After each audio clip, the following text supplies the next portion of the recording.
คัญอยู่หรอกว่าเจียงนุงตอนนี้ก็เป็นเจียงนุงของใต้ดำบ้านหน้าปะนากกะเสอื่นว่าเสือสินแตงโมเสือก้อมแต่งตกแต่งกระดุมผีเสือเป็นชุดประจำเผ่าของใต้ดำหนังบ้านหน้าปะนาซึ่งมีหมู่บ้านเดียวในภาคอีสานกะได้ดำบ้านหน้าปะนาก็จะเป็นแหล่งท่องเที่ยวเชิงวัฒนธรรมแต่มีผาทอเป็นเอกลักษณ์แต่ที่มีสีนั่งฮานมีสีละแตงโมค่ะแล้วก็มีผลิตภัณฑ์ที่เป็นของพื้นถิ่นของใต้ดำหลากหลายกับย่าเหอทุกคนไปอุดหนุนสินค้าของชุมชนใต้ดำกันแต่ยิน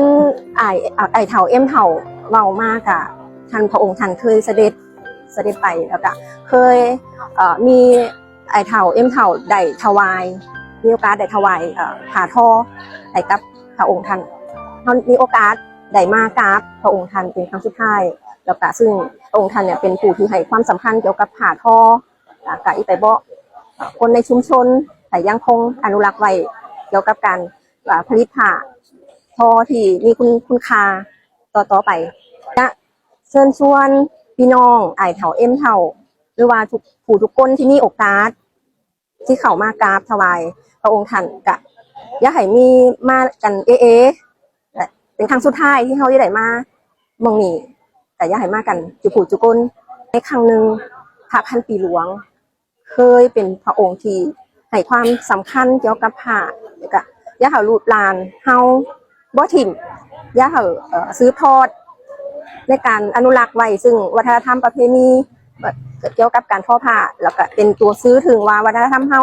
มีการทอผ้าให้เกี่ยวกับวัฒนธรรมความเป็นมาต่างๆของชาติพันธุ์ของใต้ดำเฮาพระองค์ท่านเป็นผู้ที่ให้ความสำคัญในเรื่องของผ้าไทยผ้าพื้นบ้านพื้นเมืองซึ่งให้คนใต้ดำเฮากับมีอาชีพแล้วก็สร้างอาชีพสร้างมูลค่าเพิ่มให้กับคนในชุมชนได้มีอาชีพมีเงินใช้ในจนถึงปัจจุบันมีความรู้สึกว่าตื่นตันมีความปลาปลื้มคือได้มากราบในพระพันปีหลวงของเฮาเป็นอีกครั้งหนึ่งครั้งสุดท้าย